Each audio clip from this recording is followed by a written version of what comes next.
Hi class, welcome again to another session on biomaterials.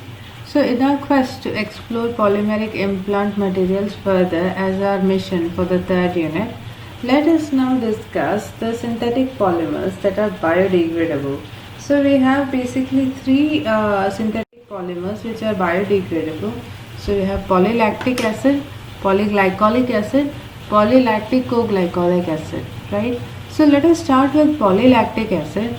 So these are most popularly used biodegradable synthetic polymers. Then it is used for making scaffolds for tissue engineering as it promotes cell and tissue growth. So these are biodegradable. So over a period of time they just wear out. So by wearing out they form quite a lot of pores, and these pores promote cell and tissue growth. I apologize for the noise outside. It is raining heavily and I'm enjoying it. But let us come back to polylactic acid now. So the polylactic acid exhibit a chiral structure, and there are two enantiomeric structure, which is the levopolyglycolic acid and the dextropolyglycolic acid. Levopolylactic acid and dextropolylactic acid. So both enantiomers have different degradation rate.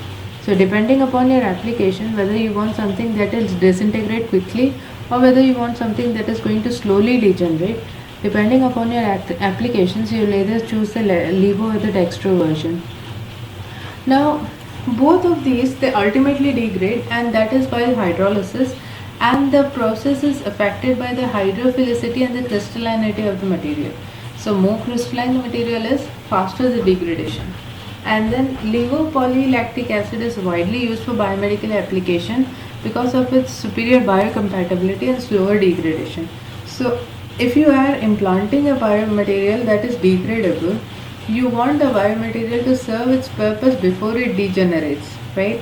And that's why, slower the degeneration, the faster the more time the body has to heal.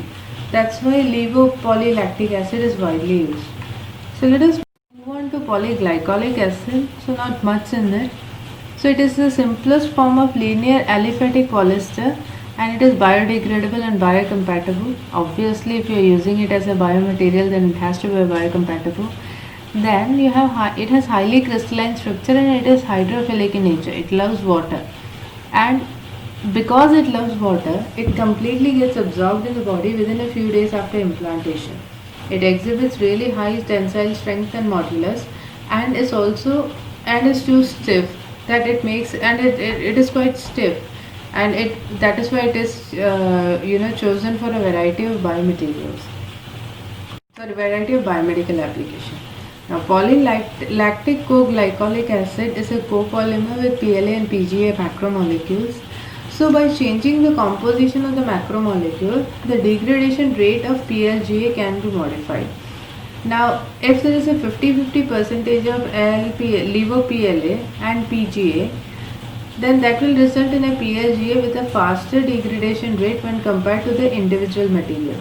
So if you use just levopolylactic acid and PLGA for experimental purpose, and then PLGA with 50-50 percentage of levopolylactic acid and polyglycolic acid will have a faster degradation when compared with just levopolylactic acid or polyglycolic acid.